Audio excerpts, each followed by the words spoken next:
Okay, good evening, everyone. We have 4 people, so good evening, 5 people watching.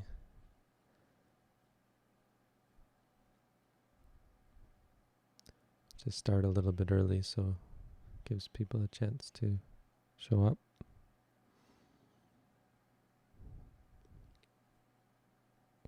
So I think I'll be moving to a more familiar scheduling setup. Monday I'm going to try to do a Dhammapada video, which means it won't be live online. And why it won't be live is because we use a different camera. It gives better quality. And then we upload that. And then Wednesday I'll do question and answer. And I think Saturday again we'll do question and answer. For now. And I might try to do some more interactive question and answer. I've still got a couple of people here. I think they're getting a little bit antsy, having to live in a house with in a meditation center. So we'll try and get them involved. Maybe they can be the ones asking the questions, but that requires a different setup, and I'm going to try to get that set up maybe in the near future. Anyway, for now, tonight we're going to do meditation questions and answers. So if you have questions about meditation, if you have read our booklet on how to meditate, that would be the best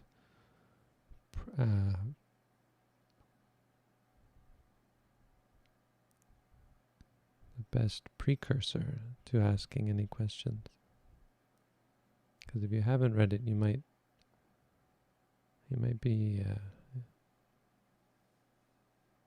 benefit from reading it first.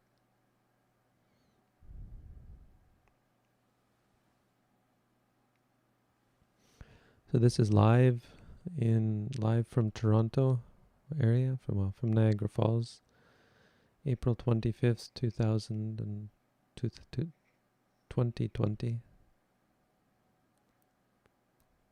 It may not be live when you watch this, but right now it's live. If you're watching on April 25th, then if you're able to type in the chat, you have this chat with this video, then it's live. And I'm here to answer questions. So, we'll get started with those.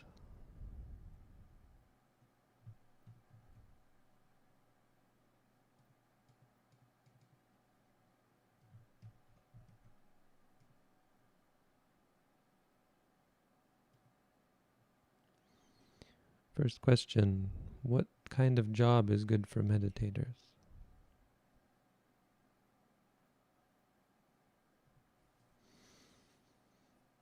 Well, meditating, of course. There's no other job that's better than meditating. I suppose your rebuttal would be, you can't make money off of meditating. Well, you may, if you meditate all the time, you may not need as much money. So there's that. But for most people, practically speaking, meditation isn't an option for a career. Not at first, anyway. So the Buddha did outline the sorts of careers that are going to get you in trouble. They're just, basically careers that have to do with breaking ethical precepts like killing and stealing and lying and cheating and drugs and alcohol. If you can stay away from those kinds of livelihood, you're doing okay. But then if you want to do really well, you can, another good criteria set is the 8 precepts. So any livelihood that breaks the 8 precepts, you could say, well, that's going to get in the way of my practice. If it has to do with, eating in the afternoon, can't think of any livelihood that requires that unless you're a professional pie eating contest or something participant, if that's your livelihood. Food taste tester, I don't know. Restaurant reviewer person. But if you try to eat, if you're trying to keep the 8 precepts, or if you're concerned about that, then something to do with eating would be probably problematic.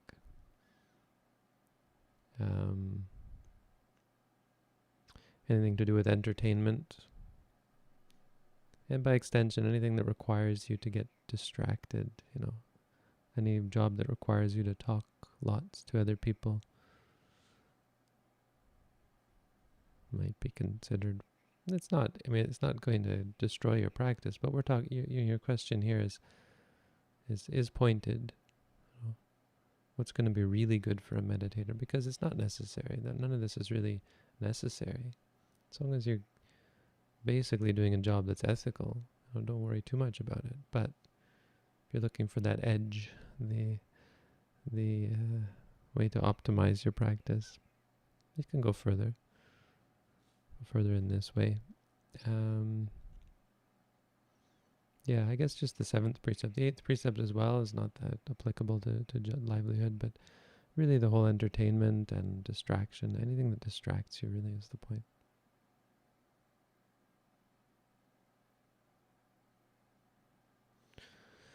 A good job for a meditator, I suppose, is to be as much like a monk as you can. A monk is someone who gives up all need for livelihood, or as much need for livelihood as possible, and they emulate a beggar. They emulate the life of a beggar by just taking whatever leftovers people have and are interested in offering.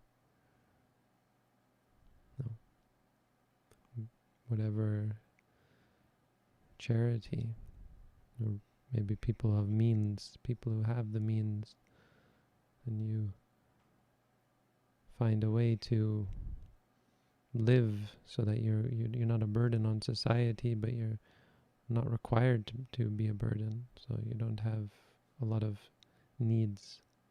Eat 1 meal a day, live at the root of a tree, or in an ashram or something, some simple living. So as not as a monk, you can still find ways to live simply, and that's sort of the idea. Reduce your needs is probably the key there. Rather than trying to find a way to make lots of money ethically, try to find a way to not need so much money. To need as little money as possible.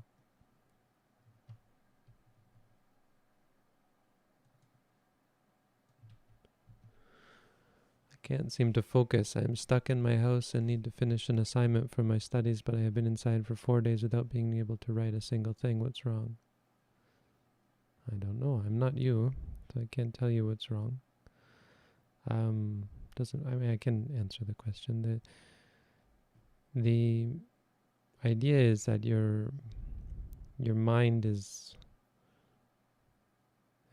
composed of habits. It's not composed of a self or a soul that decides what you're going to do, when and where. And so these habits are in charge.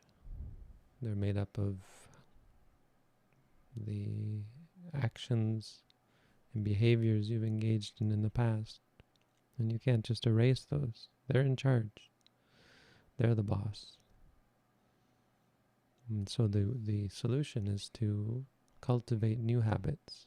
The solution isn't just to decide, now I'm going to do something completely outside of my old habits. No, you can't just do a 360 and decide to change. So if you're having trouble focus, there's really no question that this has been an ongoing thing. and that there's something ongoing about it. There's some reason, some build up to it. It doesn't just come out of nowhere. It might seem to. I mean, it is triggered often. It comes to a head when you're in situations that are unfamiliar like this. Like if you're not used to being locked up in your house. I mean, for me, nothing really has changed with this pandemic. Not to make light of it, but I can tell the difference, because for me it hasn't meant much change, but for people who it has meant great change, their habits suddenly don't work, because their whole personality was set up to work in another framework, right? So it can be quite trying, for sure, when you have to live in a new framework. Really, the only way you can go is to try and build new habits. Meditation helps with that. Mindfulness helps with that. It helps you build good habits, like focusing, that are conducive to focusing and conducive to clarity, conducive to presence of mind, that keeps you present with whatever you're doing, whatever you do. I can't seem to do what is a follow-up to it. I can't seem to do what I need to do. It's so frustrating, like I'm not in control and undisciplined.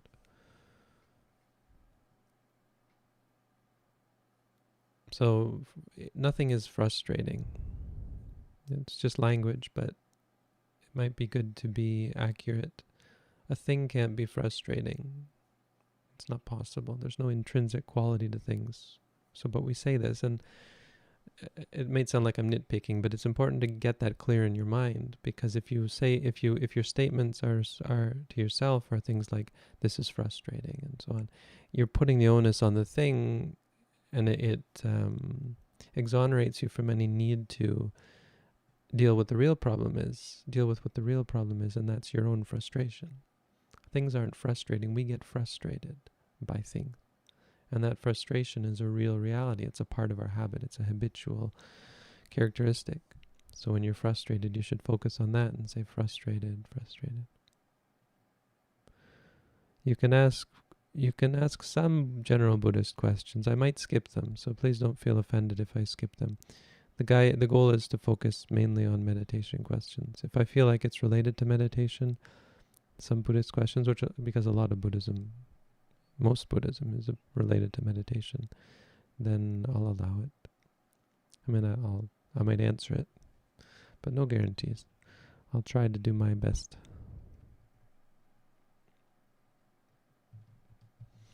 What are good places to learn about Buddhism and/or meditation in the United States? I mean, I can't say I haven't been to any of the meditation places in the United States. Some places that explicitly I've heard good things about in our tradition. There's one in Half Moon Bay called the Tathagata Meditation Center. It's Half Moon Bay is near San Francisco. There's one in Las Vegas that I've heard good things about. It's a Burmese monastery. I can't remember the name.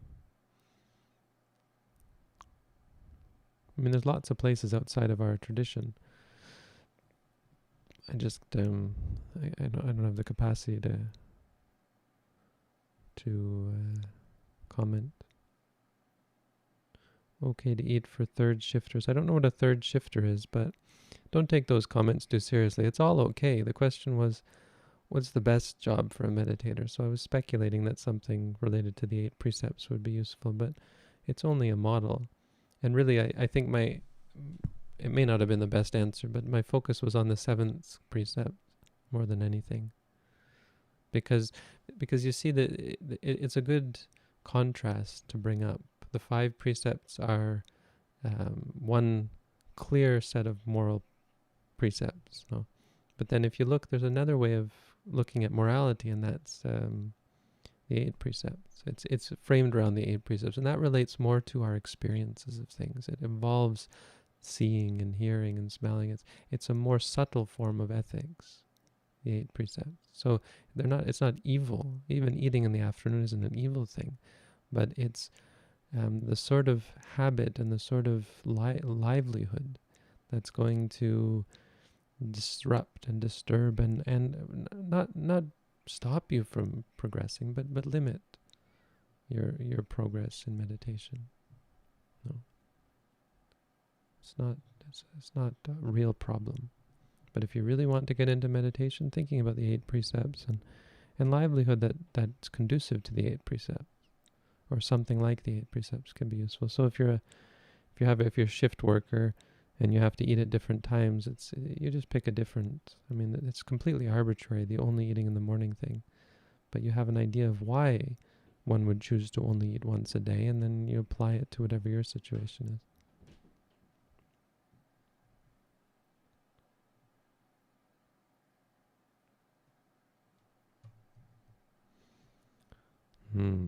One of these contrarian questions. Isn't Buddhism just a way to detach from reality? So I'm not sure if you've read my booklet, and it might answer your question, but let's take this apart. Isn't Buddhism just a way to detach from reality? So words are difficult. The word detach could mean different things to different people, but let's first be very, very clear that Buddhism is very much about getting closer and seeing more clearly in regards to reality.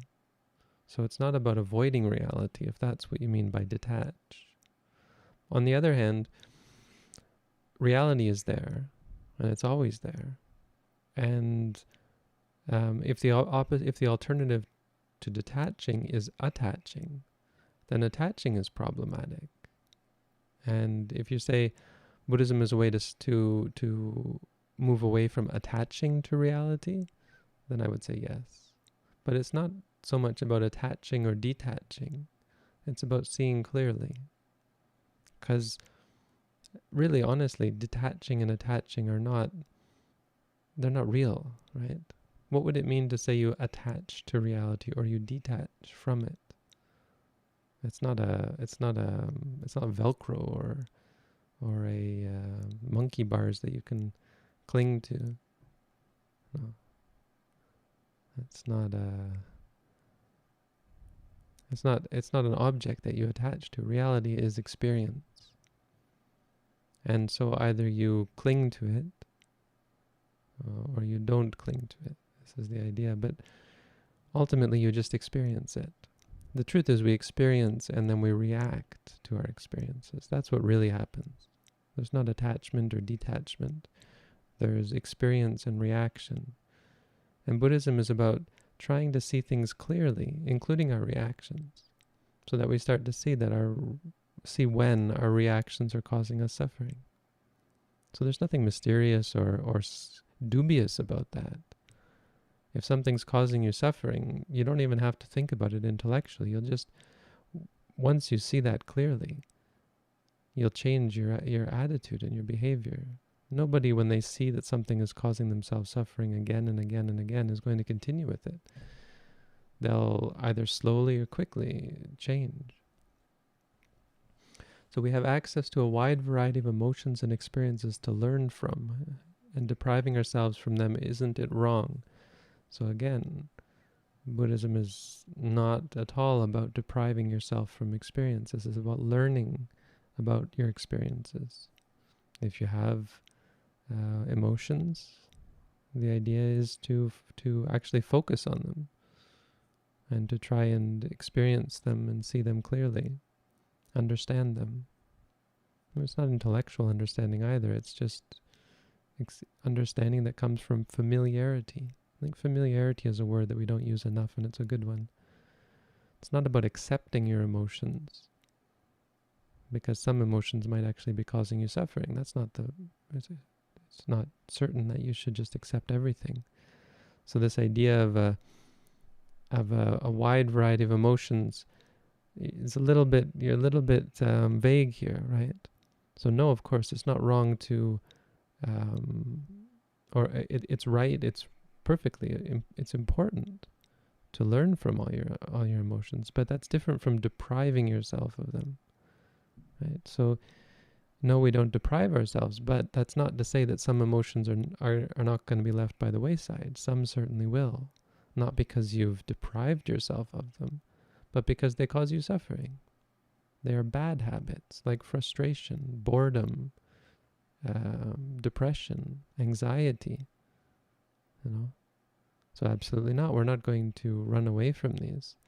But to say you would be deprived by giving them up, it's a little bit of a misunderstanding, I think, of the practice, which is normal if you haven't actually done it.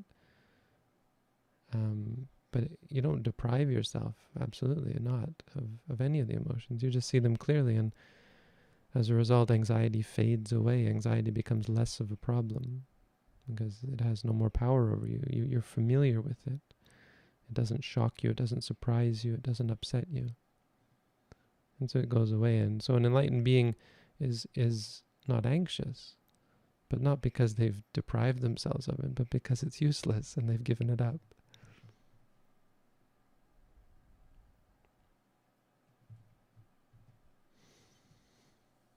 Oh, I should read these before I post them. What does this one say? I try to apply the verse where a monk was given a clean cloth and asked to clean it. So I catch the mind when it tries to grasp and repulse. But how do I proceed to remove this grasping after seeing? Seeing is what removes it.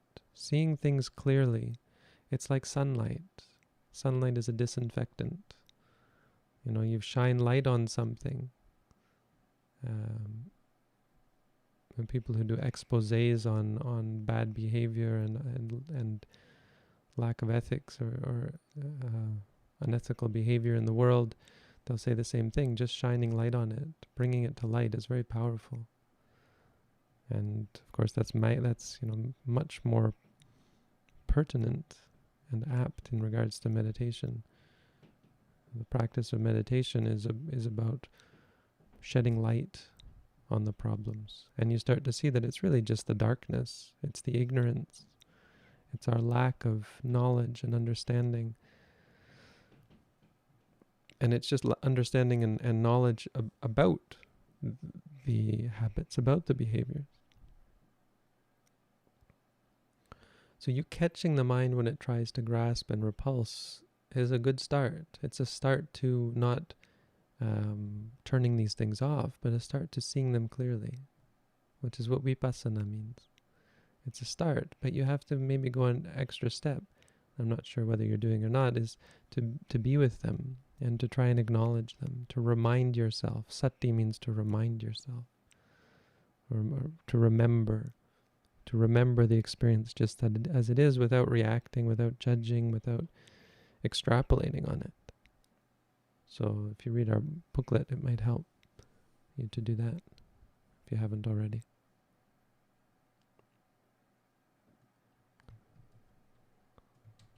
How does meditation help with the guilt feeling? I regret doing or saying things to my sister, and even though I apologize to her, the guilt and shame feeling keep on coming back. So again, let's be clear about all of these. It's not about fixing. It's not about fixing the problem. It's not about turning off the guilt. And it's because you can't. Guilt is your reaction. It's a habitual pattern of behavior. When these things happen, you feel guilty. And why is that? Because that's how you've reacted to these things in the past. So don't try and stop the guilt or get rid of it or the shame or so on. Just try and be mindful of it when it arises. It's very simple. The answer tends to be the same thing again and again. Just try and be mindful. If you haven't read my booklet, try that.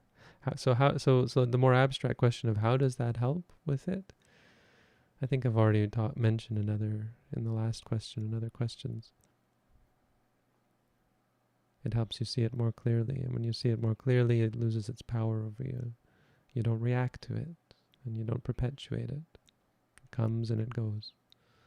And as your habits, the results of your habits, you even watch them come up, the guilt in this example, coming up again and again. And you're not perpetuating it. You're not engaging in that chain. You're changing it. When guilt comes up, instead of reacting and feeling upset, you remind yourself feeling or guilty or disliking. Guilt is really a negative disliking sort of emotion.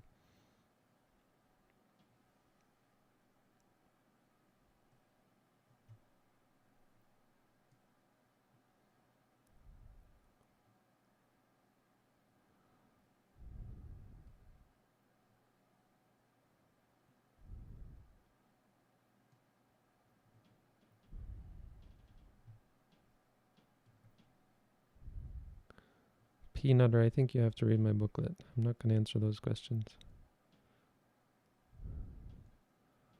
They may seem good ones, but I think... anyway, no offense. Please don't take it wrong way, but I'd recommend you read my booklet if you haven't. If you have, maybe try and do a meditation course. We offer at-home meditation courses if you're interested, and they're free. If you've already done that, well, maybe we have to talk. Maybe I'm misunderstanding.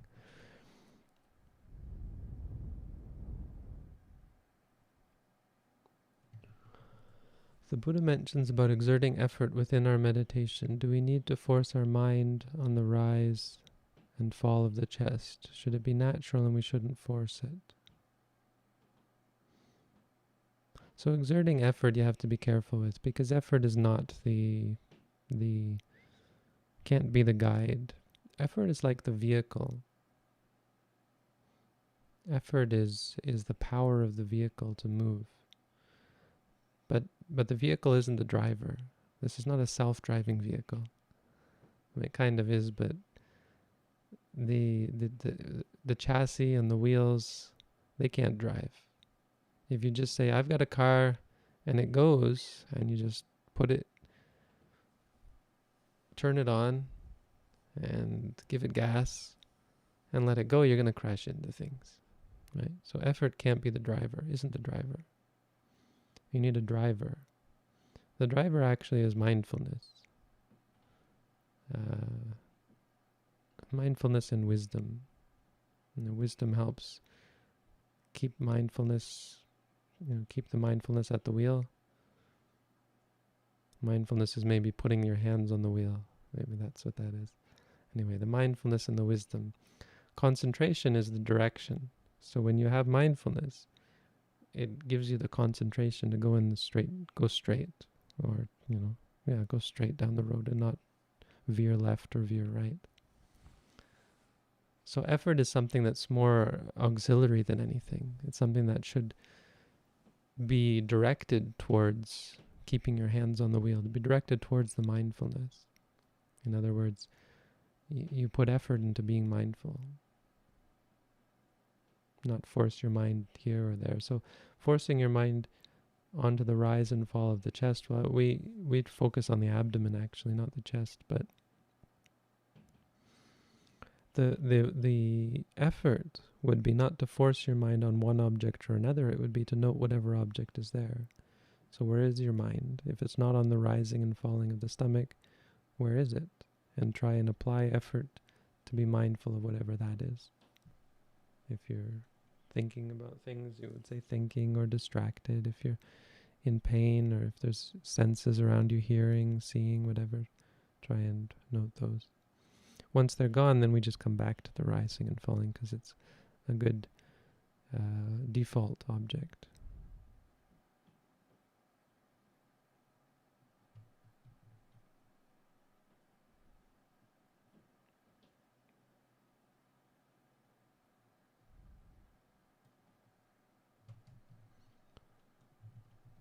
What do you think of doing self-guided retreats?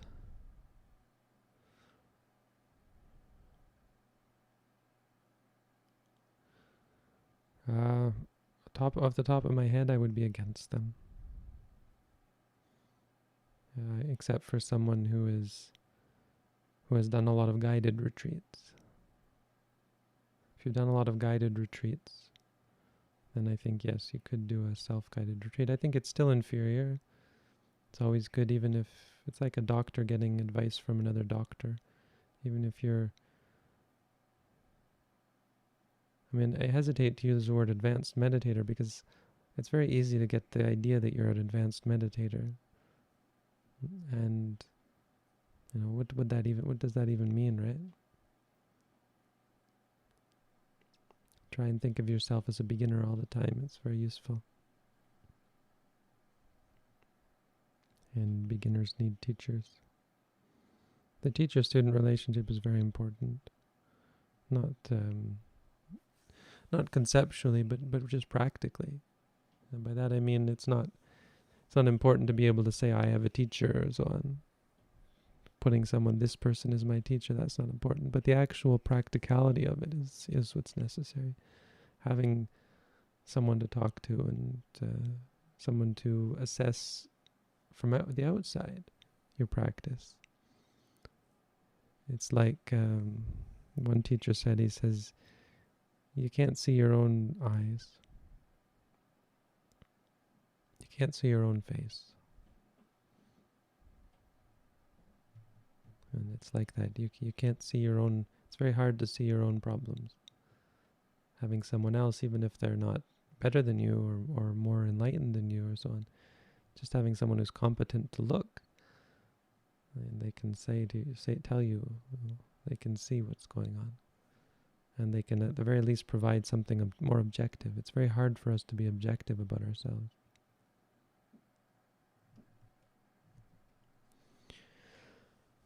How does one differentiate between genuinely observing one's own flaws and not getting caught up in the fault-finding mind?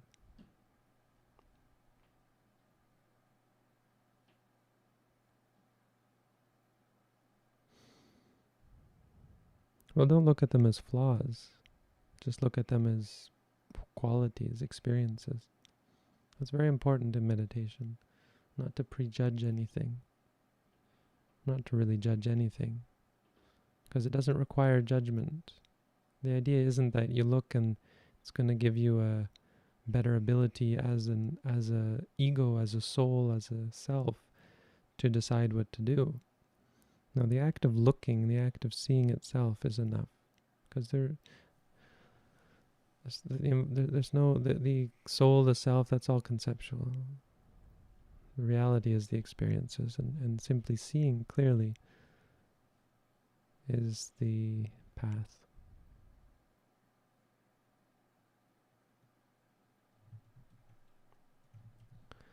How do I forgive my parents for abusing me when I was a child? It's negatively impacted every aspect of my life and still continues to, no matter how much that I meditate. So you don't have to forgive your parents. It's not really, I mean, it's just, it's vague. It's a vague concept, the forgiving and so on.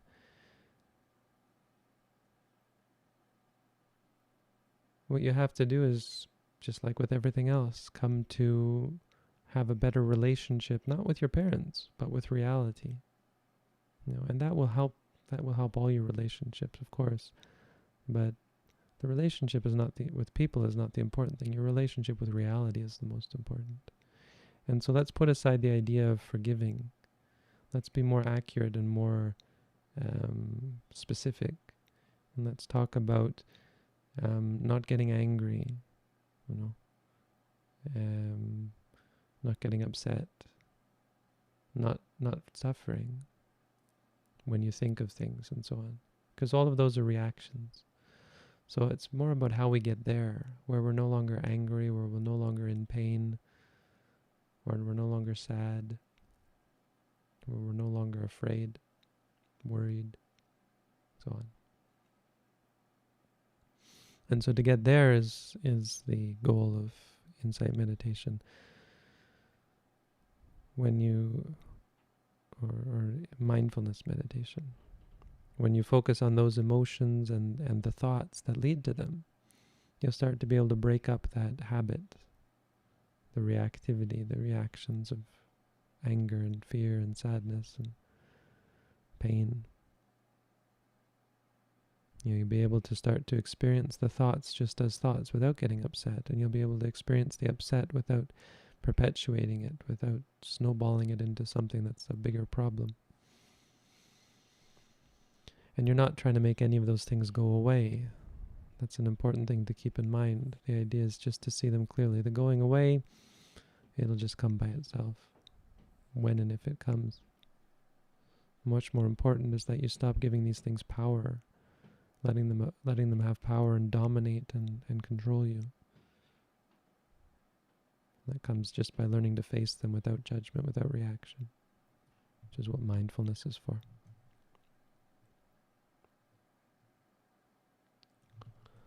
Which meditation techniques should I choose? Well, there are so many meditation techniques out there, I'm so confused. Well, my technique, obviously. I mean, I'm not going to say anything else. It's shamelessly, I'll say, go read our booklet on how to meditate. There should be a link in the description somewhere. And check that out, because I can't recommend anything else. And I'm not trying to talk bad about other techniques, but we have a specific technique, and that's the one I recommend.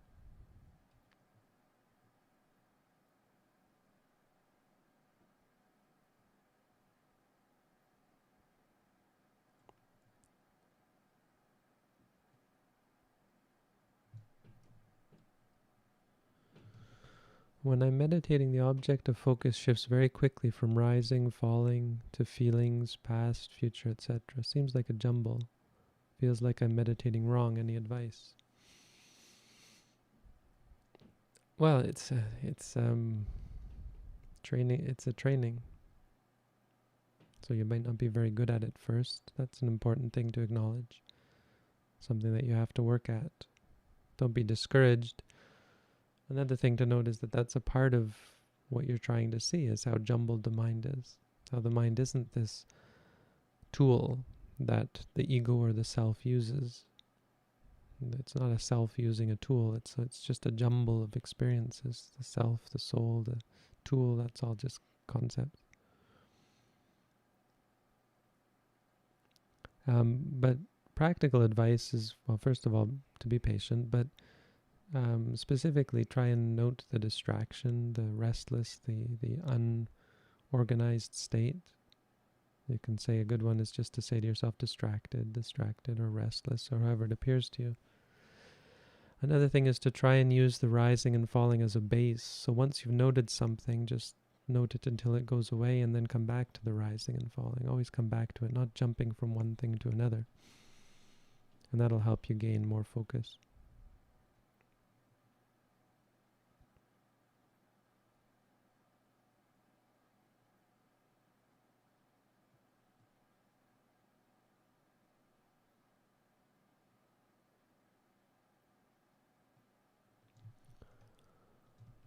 Does the time length in a meditation center matter? Yes. Yes, it matters. I mean, obviously, your question is not whether a 1-minute meditation is different from a 1-hour meditation, I suppose. Your question's, I think, a bit more vague, like, how should I do a half an hour or an hour, or 15 minutes or half an hour? Should I do 2 15-minute sessions or 1 half-hour session, that sort of thing? But clearly, a 1-minute meditation is going to be quite different from a 1 hour. So yes, absolutely. And so from there, it just becomes a matter of fine-tuning, between how much you can do, because 1 hour for many people is quite daunting, to try and split it between walking and sitting, which is something a lot of people don't do, unfortunately. So instead of doing just sitting, try and do half walking and half sitting. And it's not even just so much the time length. It's the equal distribution between walking and sitting. But yes, it does matter. And it's the sort of thing that you have to find a good balance for. I can't tell you, yes, the proper meditation time is this much. Obviously, I can't do that. And maybe not so obviously. It's going to depend very much on you, on the individual. Individuals will benefit from doing more or less, and that's very hard to predict. So it's something that you have to come to on your own. That being said, if you get into some serious meditation, it becomes less of an issue. You want to get a fairly standard length of time, and because you're just always into it, if your life is just meditation, you're doing an intensive meditation course, then it becomes less important.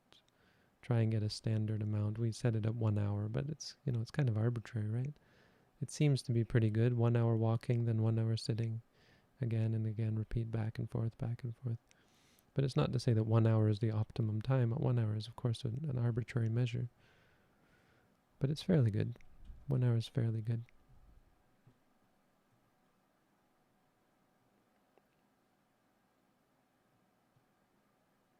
And it's not so important at that point. I would say try and do what you can, what is comfortable without being easy. So it's a challenge to you, but it's not making you totally freaked out. And try to increase the amount over time to the point where you can do a healthy amount of meditation. It feels like, this is something that's constantly challenging me, making me really deal with my issues. If you do too short of a time, often you don't even have a chance to deal with anything. It's too short. If you do too long, maybe you just fall asleep or get all stressed out or that sort of thing.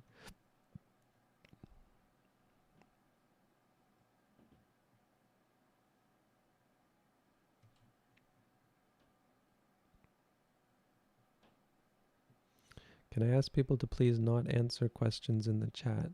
First of all, it clutters up the chat, and second of all, this isn't a group effort.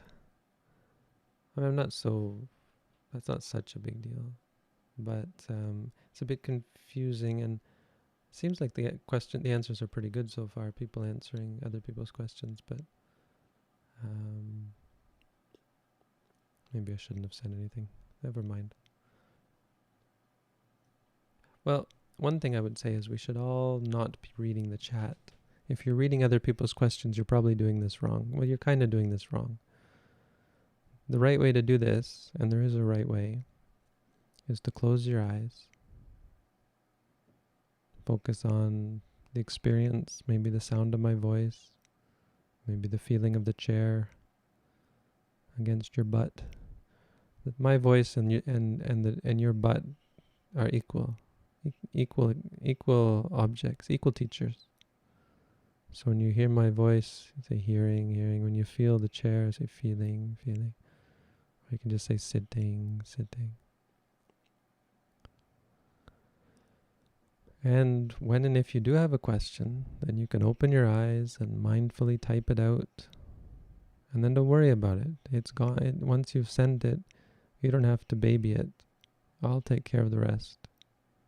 You just close your eyes again and go back to meditating on my voice or your butt or anything. So if you're answering people's questions, you're doing this wrong.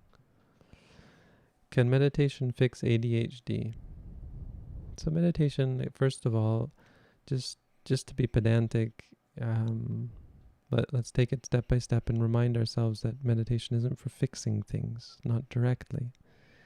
And that's important simply because the attitude of trying to fix things gets in the way of fixing them. Right? It gets in the way of fixing our minds. Because fixing comes not from fixing, it comes from seeing clearly. So ADHD is something you should think of as an object of meditation, not a problem that you have to cure. Right? If you can do that, then yes, it will fix your problem.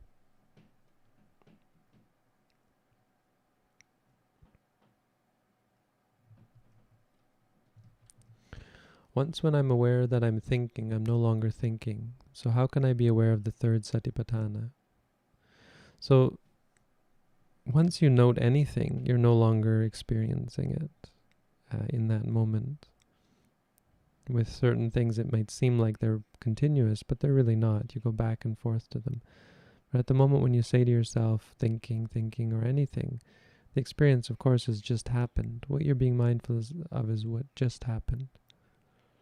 And it's most obvious with thinking.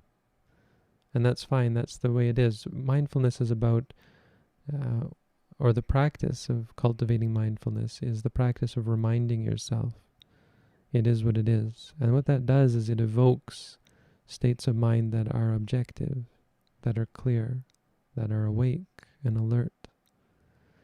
And that's going to continue into the future. That's the idea. It's going to alter your state of mind, your way of interacting with the world.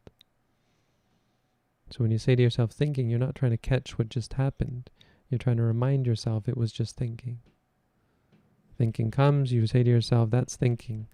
What it does is it cuts off the reaction. It cuts off the chain of acting upon that thought or perpetuating the thought.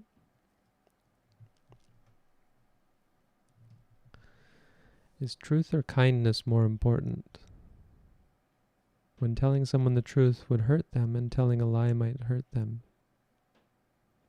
But seems the kindest option in action is impossible. Mindfulness is most important, which is kind of a cop-out to this question. But, if you put yourself in these dilemmas, it's often because you have a false dichotomy of, either truth or kindness. It's really neither. Neither is the most important. I would say, I guess, truth, but only in some sense. Inaction is generally possible. I would say some amount of inaction is necessary in all things, and that to the extent that you're not reacting, that you're not getting involved in invested, that you're not getting invested in the experience. So if you're in action, what is going to cause someone to get upset? Sometimes still inaction is the best way. It's not to say that you never act, but your action should not be based on involvement or concern for outcomes or that sort of thing. Worrying about hurting someone else, if you lived your life like that, you'd go crazy. People get hurt, and you can't hurt them. They can only react to things and hurt themselves. Just like you can't enlighten someone else, you can't make them suffer either. We don't tell lies because it's a perversion of reality, and that's very, very much against seeing things clearly. So in principle, and really just by the very nature, lying is no good. But not for the reason you might think.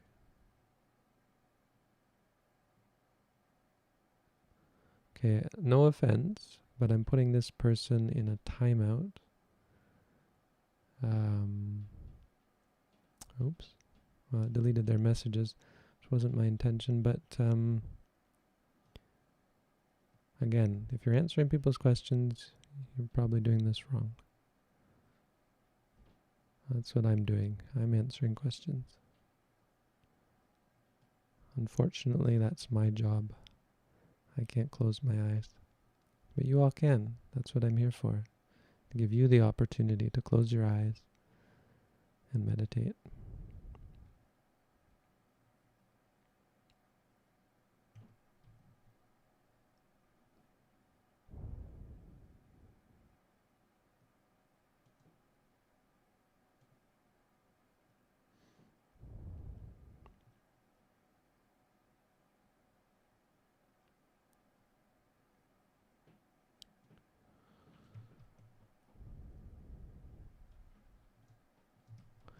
Even my patience has melted in the recent crisis. I have started drinking. How do you resist alcohol? Many sages drank. So first of all, it's not your patience. You don't have possession over it, that you can control it. Patience isn't ice that it melts. And then again, that's nitpicking and picking at your words. But it's important to break it down like this because words are powerful. This is why we say to ourselves pain, pain, and thinking, because words are powerful. That's why we choose our words. It's why we put our words to good use. Because if you create narratives by words, and this, you've created a few narratives here, each of your sentences really. So patience is something you can observe based on patterns of behavior, but those patterns are things that have to be built, that have to develop over time. So if patience is something that you think worthwhile, which you should, because it is worthwhile, something you have to develop. It's not something you can just turn on or off. It's something you have to continuously cultivate. It's something that has to become a way of life. I've started drinking. Well, I'm sorry to hear that, but that's just an observation. Shouldn't be sorry to hear that, because we're acknowledging a fact, and acknowledging of facts is good. How do you resist alcohol? Oh boy. I think someone who practices meditation, I can't imagine anyone practicing mindfulness and finding it easy to drink alcohol. I suppose there's a sense that you get addicted to it. Someone who is addicted to alcohol, I can imagine that might be a problem, but alcohol is so revolting.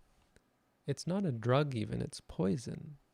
Just for what it does to the body, let alone what it does to the mind. There's few things I can think of that we partake of, those things that we partake of normally that are as revolting as alcohol. I mean, I used to drink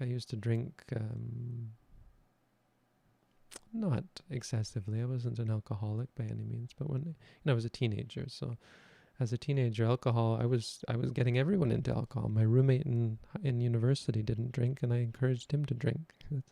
Talk about bad karma. He's dead now, actually, but of something completely unrelated. So how do I resist alcohol? Been there, and just the thought of it is revolting.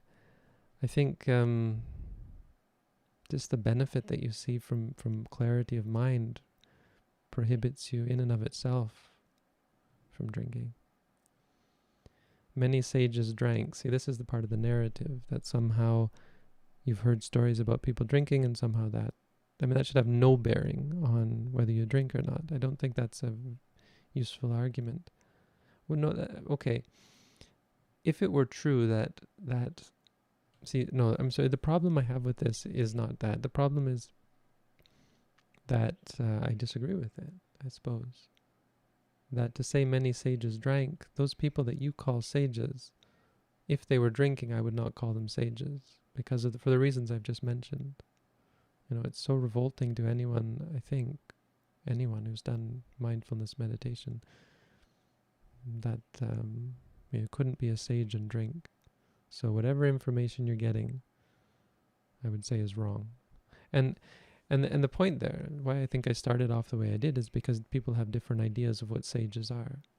So just because certain people you've heard of drink alcohol doesn't mean anything. That's why it's not really useful. What's more, because it doesn't yet say whether those people are sages, whether drinking alcohol is something that's conducive to being a sage. No. But categorically, anyone who you've heard drinks alcohol is not a sage in my book, unless they stop drinking alcohol. That would be sagacious. That would be wise.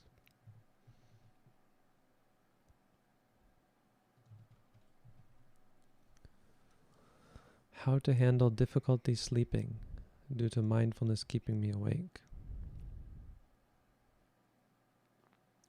You don't need to sleep if you're mindful. If you're really mindful, don't worry about it. You'll fall asleep when your mind is ready and your body is ready. There was one time where I talk about this a lot. This one time where, because it was a sort of a forced mindfulness, because I was given coffee at night. But I don't drink coffee really anymore. But back then I was a little bit more lax. And not that the coffee is evil or anything, it's just I don't think it's terribly beneficial, especially like at 9 o'clock at night. I had just come from Thailand that day, and someone gave me a coffee. And so the combination of the jet lag and the coffee kept me up all night, literally all night. My body was not interested in sleeping, nor my mind. So I knew this was going to happen, and I just lay there all night and meditated, mindful as I could. And when I got up in the morning, I didn't feel tired at all. So you don't really need it if you're really and truly mindful.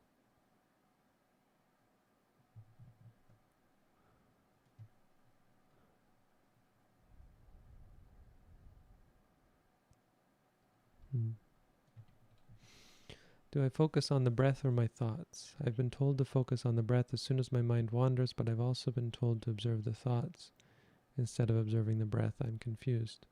Well, first of all, I recommend reading my booklet. You probably haven't read it. If you have, then let's sort of give a instruction here. Focus on the stomach, the movements of the rising and falling of the stomach, the abdomen. And when your mind gets distracted, acknowledge that distraction. Say thinking, or so on. And when it's gone, come back to the rising and falling. Why we do this is because things like thoughts are ephemeral. They come and they go, and they don't make a good base of operation, so to speak. The rising and falling is pretty constant, even though it's unpredictable and chaotic and so on. It's going to always rise and fall, so it's something you can always come back to.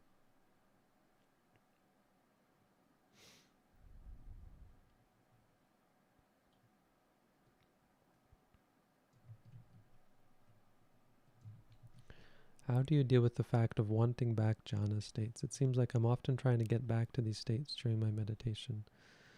Have you read my booklet on how to meditate? It's a fairly basic. If you're already doing jhanas and you're into that, it may not be that enlightening, but it may be sobering. And you may be missing what it's saying, but what it's saying is that when you want something, wanting anything is an object of meditation. You used to say wanting.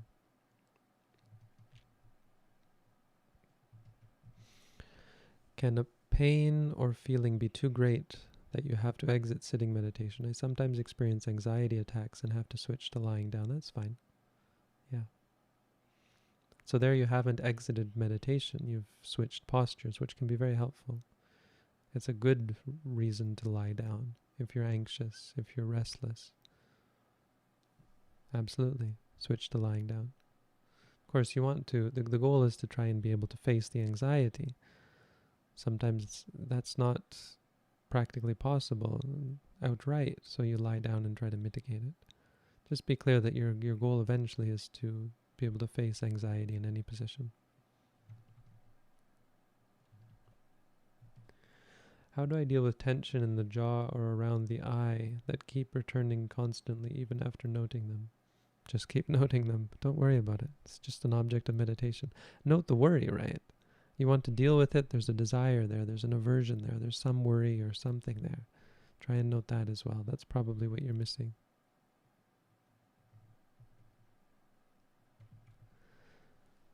I don't know about this question. Is there a conflict of interest between not clinging to self and self-preservation?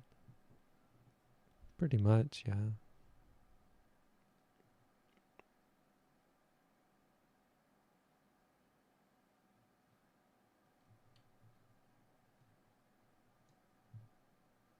But they're just words, Some things our enlightened people do might look like self-preservation, but it's just the right thing to do at the right time. There's no idea in their mind of self-preservation. There's just, this is the right thing to do now.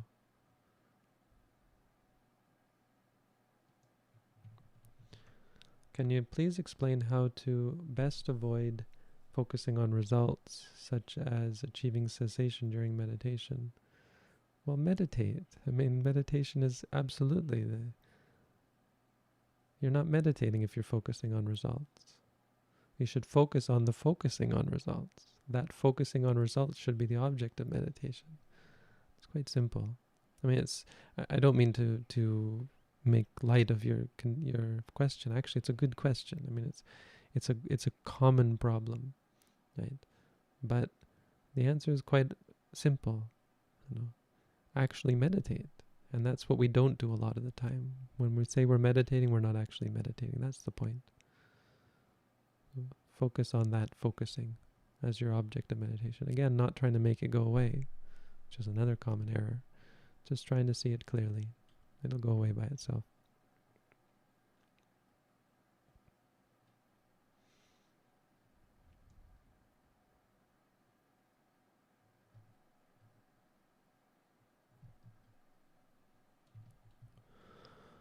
Once through observing one's life over the course of several years and through ongoing meditation, one eventually reaches a good steady flow of mindfulness. What is the next step? Mindfulness is not a steady flow. It's it's a bit nitpicky, but I guess where I want to pick at is the sense of a flow. Mindfulness is something you do every moment. And so you might have a steady flow of peace, a steady flow of concentration. But mindfulness is an activity that you do. It's a reminding. The word is sati, which means to remember or to remind yourself. If you're at the point where you remember everything just as it is, then there's nothing left to do. You're enlightened. But if you're not there yet, you still have to practice mindfulness. And how you know is if you still get angry, if you still have greed, if you still have delusion, like conceit or arrogance or that sort of thing. If you don't have any of that, then, well, you may be enlightened, and then there is no next step. But there's no next step after mindfulness. Once you've done all the work you need to do through mindfulness, there's no more work to do. The rest just happens by itself: enlightenment, cessation, freedom. Can meditation fix my OCD? Is it possible? So rather than try to fix it, try and take it as an object of meditation, both the physical acts of acting on your compulsive behavior and the mental obsession. Try and focus on those as objects, focus on the disliking of it, the suffering that comes from it, and that sort of thing. All of that just focus on as an object.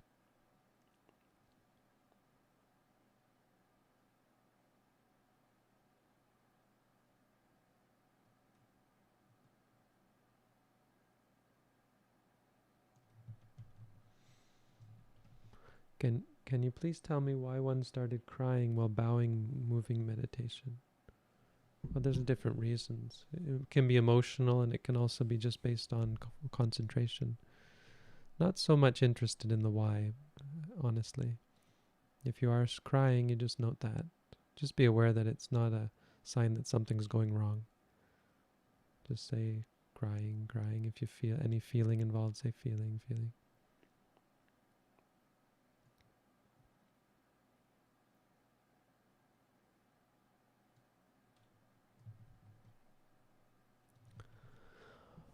Why I may be so wise and enlightened sometimes, and after one moment of frustrating argues make me angry and anxious. Why? How can I stay with my peace of mind even in the middle of a very hard time? Well, absolutely. It's much easier to be at peace during easy times, right? Easier to live during easy times. Easier times are easy, of course. So how can you increase your capacity to be enlightened even during hard times? I mean, I'm not trying to be facetious when I say be more enlightened. It just means more practice, really. Why is it like that? It's because we're not souls that have the mind as our tool. That's not reality. Reality is habits, experiences. The reactions to experience create new habits or augment old habits. And so because of that, there's lots of conflicting habits, especially when you start to do something like meditating, which is going to conflict with a lot of your old habits. It's going to be like trying to stop a freight train sometimes. And so rather than try to stop it head on, you have to slowly apply the brakes. And that just means mindfulness, more like a better analogy is chipping away at a tree. When you cut down a tree, you don't just cut it down with one chop. It takes many chops. You have to think of it as whittling it away, especially if you've got a small axe.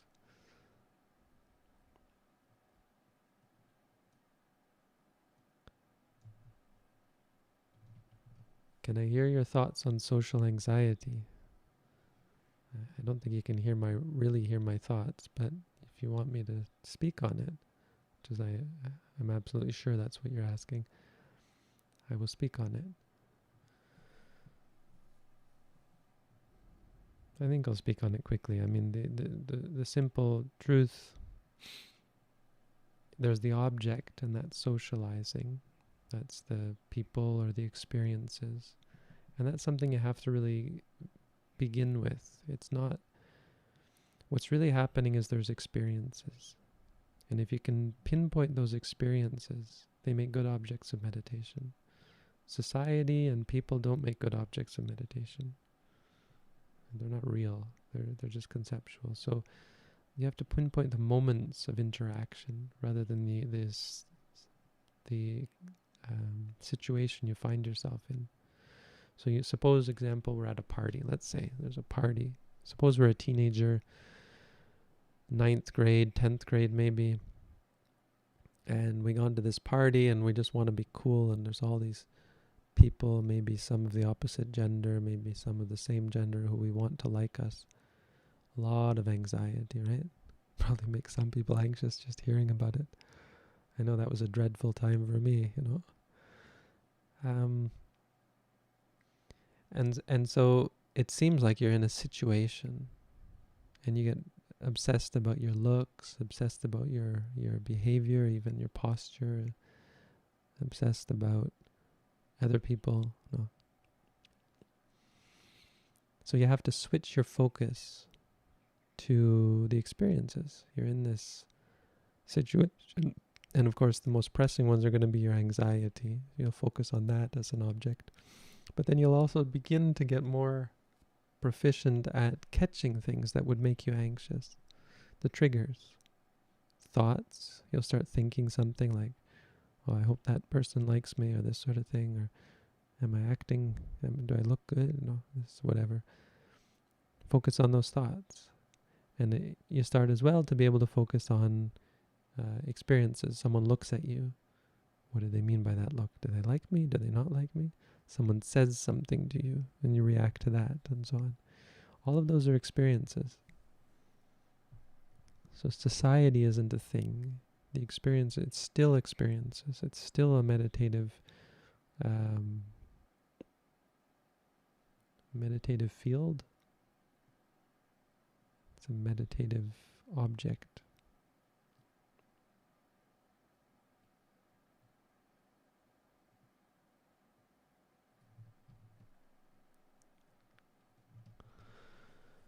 How could holding Sila help meditation? Can anyone hold Sila without officially offered by a Sila teacher? Yes, absolutely. Sila means ethics or morality. How does it help? Well, it's because those are the things that really aggravate the mental defilements, that aggravate the disruptions in the mind. Killing, stealing, lying, cheating, drugs, alcohol. It's not magic. These are just things that have been pinpointed as being especially exacerbatory. I don't know what the word is. Towards our meditation. So can anyone hold it? Of course. If you're holding it, if you're ethical and moral, you don't need someone to give it to you.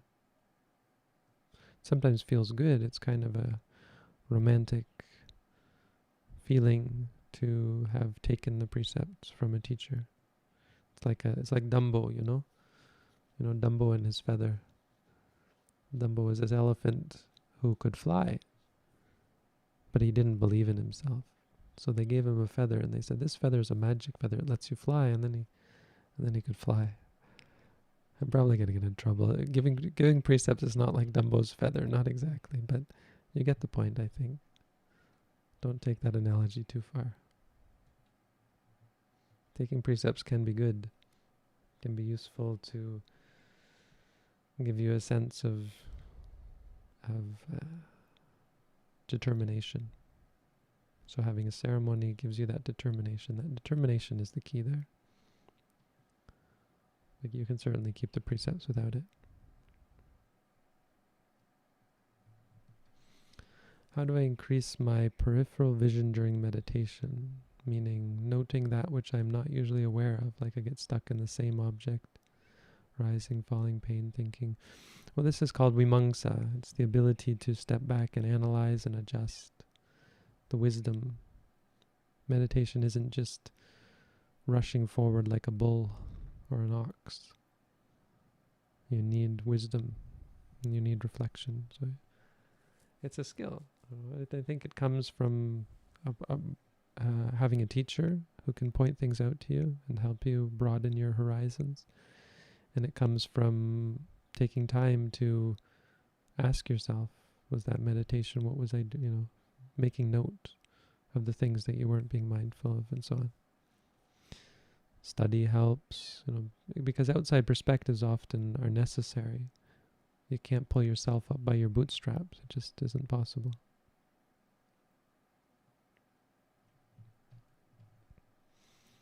All right, I'm winding down here, so I'm going to answer a few more here. I think this one, and then... Oh, there's a whole bunch more. All right, try to go quickly through these.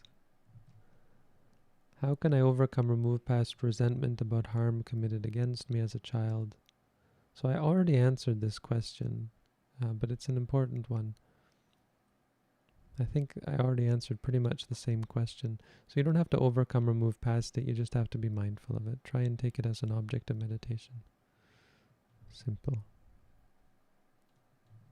In the beginning, walking meditation demanded less effort than sitting. Now it's the other way around. What's going on? Impermanence, uncertainty. Welcome to reality. Patience is your friend.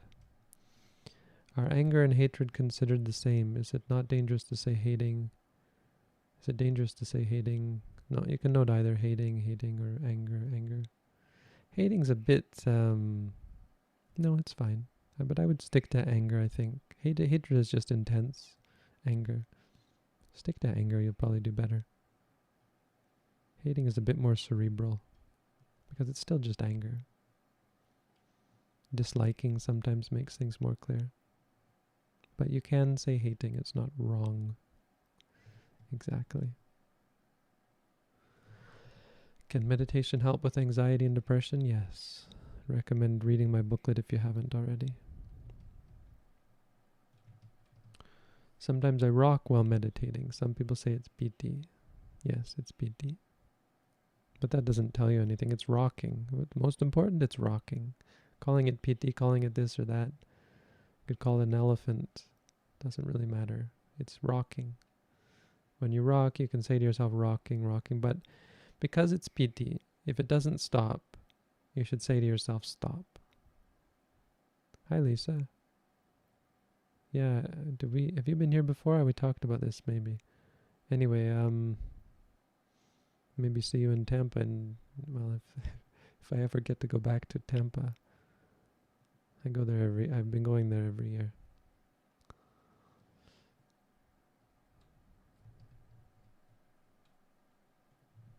Is what you're talking about regarding anxiety related to the khandhas? Yes.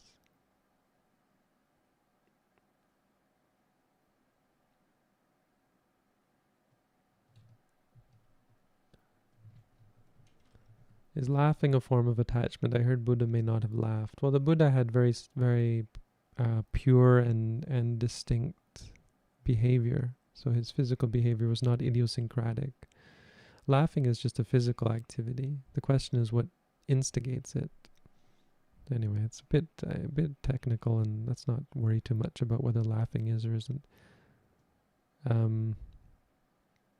Though, it might be a sign that a person is attached if they laugh a lot and loudly and for no reason. Is this important? Actually, honestly, nothing's really important per se. Things just are what they are. So ascribing importance to things, to some extent, in some ways it's good. You ascribe importance to qualities of mind. You shouldn't really ascribe importance to experiences. So I think I had a little insight. Not really important, usually. If you had a little insight, it's past. And you should... Oops.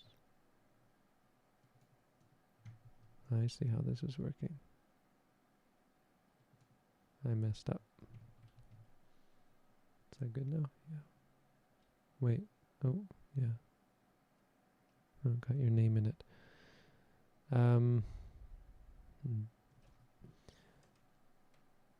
I think I had a little insight. I saw pretty clearly the web of reactivity, interactivity, and how reaction creates what appears to be true. I was really shaken up. So focus more on the shaken up part. Insight comes and goes. Don't worry about it. Just try and note shaken or so on. Feeling. If you like it or dislike it, try and note that. The Buddha called insight a raft. You learn the truth. It's like a raft. It helps you cross a river. The insight was useful there. It was a good result, but don't carry it around with you.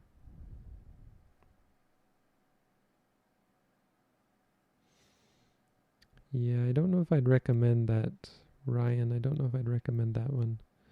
Wouldn't worry too much about the khandhas, in fact. It's just the 4 foundations of mindfulness already are the 5 khandhas. So focus on the 4 satipatthana. The khandhas are a theory, and they're very important theory. But I wouldn't worry too much about trying to understand them. I would try to focus on meditation and apply the khandhas. Apply your observation to the khandhas. A really good book that I might recommend if you're really interested is the Mahasi Sayadaw's book on the Anattalakkana Sutta, the discourse on non-self. It talks about the khandhas, and it's a bit dry, but purposefully so, I think. It's meant to help you see that the khandhas are something very simple, but at the same time giving a good description of what they are. Mahasi Sayadaw's book on the discourse on non-self, or not self, I'm not sure. Okay, we've caught up because I think people knew I was stopping and stopped asking, which is good. We're in sync. We make a good team, chat. Me and my audience, we make a good team. Thank you all. I appreciate the questions. I appreciate your general etiquette and propriety, which, though not being essential to meditation, is very good as a community. It's good to be proper and etiquetteful, or polite, considerate, conscientious, good things. Thank you.